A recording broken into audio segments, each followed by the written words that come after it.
जय हिंद दोस्तों, सृजन the creation passion for perfection में आपका स्वागत है। आज हम लोग अकाउंटिंग फॉर पार्टनरशिप के बारे में बात करने जा रहे हैं। अकाउंटिंग फॉर पार्टनरशिप का 30 मार्क्स का कवरेज है बोर्ड एग्जामिनेशन में। साथ ही साथ BHU BCom entrance examination, MCom entrance examination या एमबीए के एंट्रेंस एग्जामिनेशन में भी इस टॉपिक से क्वेश्चंस आते हैं।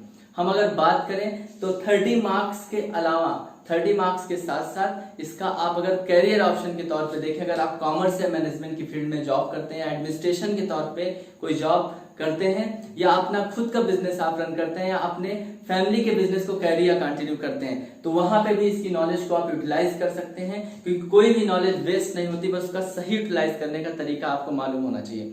तो आइए हम लोग आगे बात करते हैं। अकाउंटिंग फॉर पार्टनरशिप कॉन्सेप्ट को हमने 3 पार्ट में कैटेगराइज कर रखा है। पहला पार्ट है fundamental of partnership. Fundamental of partnership हम लोग बेसिक कॉन्सेप्ट ऑफ पार्टनरशिप के बारे में बात करेंगे, देखेंगे क्या क्या बेसिक कॉन्सेप्ट्स हैं उसमें। फिर रिकंस्टिट्यूशन ऑफ पार्टनरशिप में हम लोग देखेंगे कि जब पार्टनरशिप के टर्म्स एंड कंडीशन चेंज होते हैं तो टर्म्स एंड कंडीशन चेंज होने पे क्या क्या अकाउंटिंग ट्रीटमेंट हमको करने हैं, यहाँ पे हम लोग सीखेंगे और समझेंगे। फिर अगर हम बात करें डिसोल्यूशन ऑफ पार्टनरशिप के बारे में, डिसोल्यूशन का मतलब होता है जब वाइंड अप, क्लोज डाउन या शट डाउन, मतलब फर्म को जब बंद करना होता है तो क्या क्या अकाउंटिंग एस्पेक्ट, क्या क्या फाइनेंशियल या इकोनॉमिक ट्रांजैक्शंस होंगे, उसके बारे में अकाउंटिंग ट्रीटमेंट कैसे किया जाएगा, वो सारी चीजें हम लोग देखेंगे और समझेंगे। आइए इस तीनों टॉपिक में सबसे पहले हम लोग फंडामेंटल ऑफ पार्टनरशिप के बारे में बात कर लेते हैं। फंडामेंटल ऑफ पार्टनरशिप के लर्निंग गोल्स, मतलब क्या क्या टॉपिक्स हमको इसके अंदर कवर करना है, अगर उसके बारे में बात करें तो सबसे पहले हम लोग इसमें सीखेंगे meaning and definition of partnership पढ़ेंगे। Meaning and definition of partnership के बाद मेन फीचर्स और नेचर ऑफ पार्टनरशिप फर्म। फिर पढ़ेंगे मीनिंग, कंटेंट और इंपॉर्टेंस ऑफ पार्टनरशिप डीड। फिर हम लोग देखेंगे रूल्स और provisions applicable in the absence of partnership deed. Methods for preparing partners capital account under fixed method, under fluctuating method। फिर हम लोग बात करेंगे preparation of profit and loss appropriation account, that is distribution of profit and loss among partners. और हम लोग देखेंगे guarantee of minimum profit to a partner. फिर हम लोग बात करेंगे पास्ट एडजस्टमेंट या rectification of errors related to partners. जब भी फंडामेंटल ऑफ पार्टनरशिप की बात होगी, आपको इन सारे टॉपिक्स या इन सारे कॉन्सेप्ट्स के बारे में आपको रिकॉल करना है, रिवाइज करना है, विजुलाइज करना है, बस। इसके अलावा इस चैप्टर में और भी कोई कॉन्सेप्ट के बारे में आपको नहीं सोचना है। आइए हम लोग बात करते हैं meaning and definition of partnership. आइए बात करते हैं meaning and definition of partnership. Meaning and definition of partnership पढ़ने से पहले आपको ये बात बता दें कि किसी भी कॉन्सेप्ट को या किसी भी चीज को सोसाइटी में ऑथेंटिक या ज्यादा वैलिड बनाने के लिए गवर्नमेंट उससे रिलेटेड लॉ पास करती है, या किसी भी चीज से रिलेटेड पीस या कह सकते हैं डिस्प्यूट को कम करने के लिए, पीस को इंश्योर करने के लिए, डिस्प्यूट को कम करने के लिए गवर्नमेंट बहुत सारे एक्ट या लॉज को उससे रिलेटेड बनाती है। तो यहाँ पे पार्टनरशिप से रिलेटेड जो लॉ है वो है इंडियन पार्टनरशिप एक्ट 1932। तो according to section 4 of Indian partnership act 1932, meaning of partnership क्या बताया गया?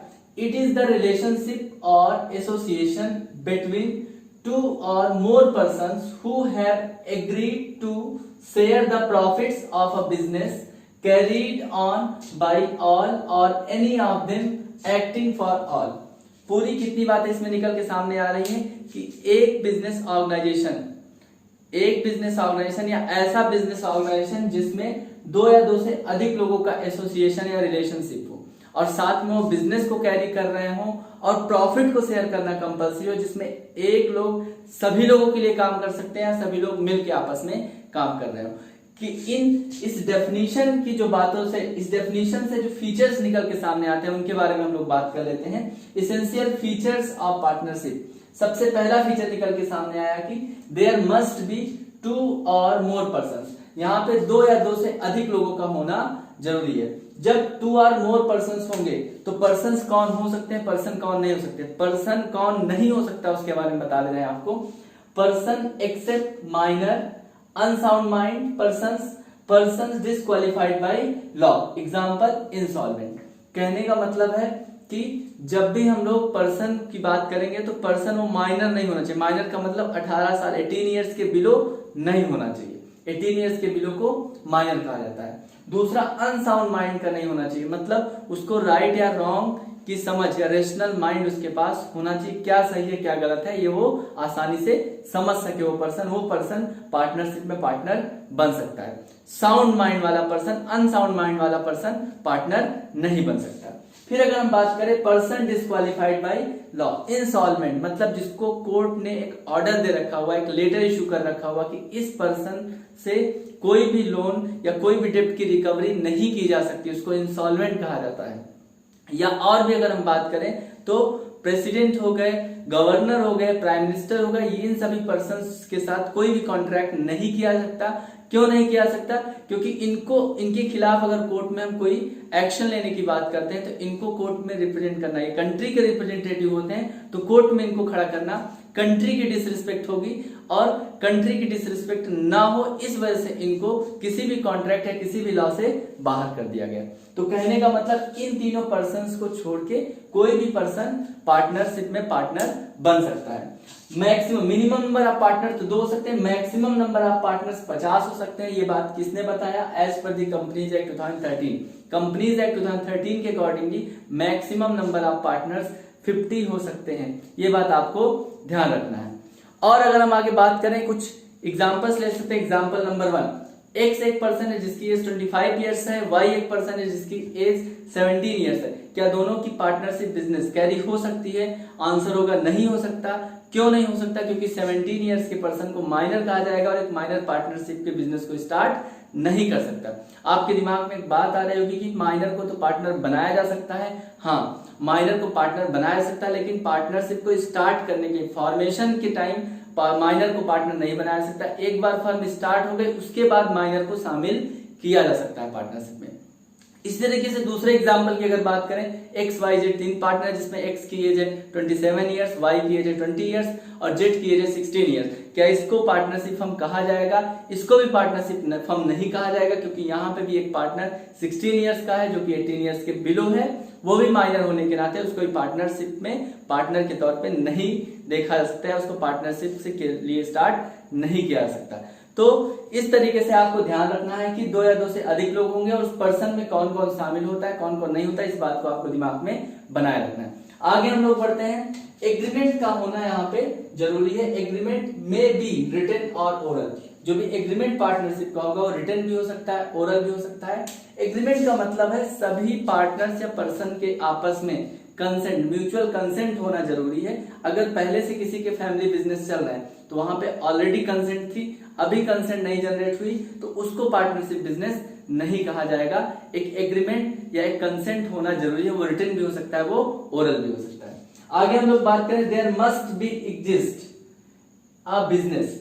बिजनेस का होना जरूरी है। इकोनॉमिक एक्टिविटी का मतलब हमने बताया था, all those activities perform by human beings for the earning of livelihood और मनी या लाइवलीहुड अर्न करने के पर्पज से जो भी काम किए जाते हैं उसको इकोनॉमिक एक्टिविटी बोला जाता है। इकोनॉमिक एक्टिविटी को 3 पार्ट में कैटेगराइज करते हैं, बिजनेस, प्रोफेशन या employment. Business is an economic activity. अगर बिजनेस की बात करें, business is an economic activity in which people are regularly engaged for selling and buying of goods and services for the purpose of earning profit. Profit earn करने के purpose से regular basis पे goods and services को sale and purchase करना business कहा जाता है। तो यहाँ पार्टनरशिप में बिजनेस का कैरी होना कंपलसरी है। सिंगल ट्रांजेक्शन को बिजनेस नहीं कहेंगे। आप पार्टनरशिप में ये सारे फीचर्स जरूर याद रखेंगे जो फीचर्स हम यहाँ पे डिस्कस कर रहे हैं। फिर अगर हम बात करें यहाँ पे 4th फीचर की, there must be sharing of profit. It is not essential to share loss. किसी भी पार्टनरशिप में सारे पार्टनर्स को प्रॉफिट शेयर करना कंपलसरी है, लॉस शेयर करना कंपलसरी नहीं है। कहने का मतलब अगर हम किसी को प्रॉफिट के लिए केवल बिजनेस में रखते हैं तो हाँ, उस पार्टनर को बिजनेस में रख सकते हैं। जैसे माइनर 18 साल के नीचे जो कोई पर्सन होता है उसको केवल प्रॉफिट के पर्पज से बिजनेस में रखा जा सकता है। लेकिन अगर हम आपसे बात करें कि क्या किसी बिजनेस में मैनेजर को शेयर दिया जाता है, प्रॉफिट में शेयर दिया जाता है, तो उसको एज ए पार्टनर देखा जा सकता है, तो इसका आंसर होगा नहीं, उसको एज ए पार्टनर नहीं देखा जा सकता है। फिर अगर हम लोग 5वें फीचर की बात करें, mutual agency relationship among partner. Mutual agency का मतलब होता है सारे पार्टनर एक दूसरे के लिए agent as well as principal जैसा बिहेव करेंगे। एजेंट और प्रिंसिपल का मतलब समझ लेते हैं। प्रिंसिपल का मतलब होता है प्रिंसिपल और एजेंट के बीच में ऐसे रिलेशनशिप होती है जैसे बैंक और बैंक मैनेजर के बीच में। बैंक मैनेजर बैंक के बिहाफ में सारे काम करता है तो बैंक प्रिंसिपल हो जाता है और बैंक मैनेजर उसका एजेंट हो जाता है। अगर कोई भी अकाउंट से रिलेटेड कोई प्रॉब्लम होती है, कोई लोन सैंक्शनिंग होती है या कुछ भी ट्रांजेक्शन होता है, उसके लिए मैनेजर के द्वारा किया गया कोई भी काम बैंक को बाइंड करता है। या आपसे रिलेटेड अगर कोई लॉस होता है, मैनेजर के थ्रू कोई लॉस होता है तो वो बैंक से रिकवरी आप कर सकते हैं। तो वही यहाँ पे भी होता है, सारे पार्टनर्स एक दूसरे के लिए principal as well as agent होते हैं।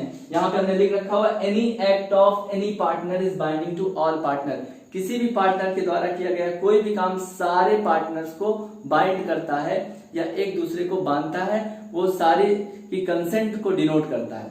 अगर हम आगे बात करें नेचर ऑफ पार्टनरशिप फर्म, तो nature of partnership firm no separate legal entity apart from the partners. Partnership firm में पार्टनर्स की आइडेंटिटी पे ही सारे अकाउंटिंग के पॉइंट ऑफ व्यू से बिजनेस और बिजनेस के पार्टनर्स को अलग माना जाएगा, बट लीगल एस्पेक्ट में लीगल पॉइंट ऑफ व्यू से बिजनेस यानी पार्टनरशिप बिजनेस और पार्टनर्स को अलग नहीं ट्रीट किया जाता है। एक ही पर्सन कुछ भी किसी का कम ज्यादा होता है या कुछ भी रिकवरी करना होता है, इसी वजह से पार्टनर्स की अनलिमिटेड लायबिलिटी होती है पार्टनरशिप फर्म में। तो कुछ भी रिकवरी के पर्पज से अगर पार्टनरशिप बिजनेस सफिशिएंट नहीं फंड से उसके पास नहीं पे कर पा रहा है तो हम पार्टनर से उसकी रिकवरी कर सकते हैं। अगर हम देखें तो ये टॉपिक मीनिंग ऑफ पार्टनरशिप और इसेंशियल फीचर्स ऑफ पार्टनरशिप, इससे रिलेटेड कोई भी डाउट आपको क्लियर क्रिस्टल की तरह आपकी यहाँ पे नॉलेज और अंडरस्टैंडिंग इंश्योर हो गई होगी। तो आप इस चैनल से जुड़े रहें। हर एक टॉपिक, जितने टॉपिक हमने फंडामेंटल ऑफ पार्टनरशिप के जो भी लर्निंग गोल्स हमने बताया, सारे लर्निंग गोल्स को वन बाय वन सिस्टमैटिकली हम लोग कवर करेंगे। बस आप इससे कंटिन्यूअसली कनेक्टेड रहें, वीडियोस को पूरी तरीके से देखें और मैं पूरे वादा नहीं पूरे दावे के साथ कह सकता हूं कि आपकी प्रिपरेशन 100% अच्छे से होने वाली है। तो इस चैनल को ज्यादा से ज्यादा सब्सक्राइब करें और दूसरों से भी कराएं, शेयर करें, लाइक करें। कोई डाउट होता है तो कमेंट करके आप उसको सॉल्व कर सकते हैं। Thank you so much.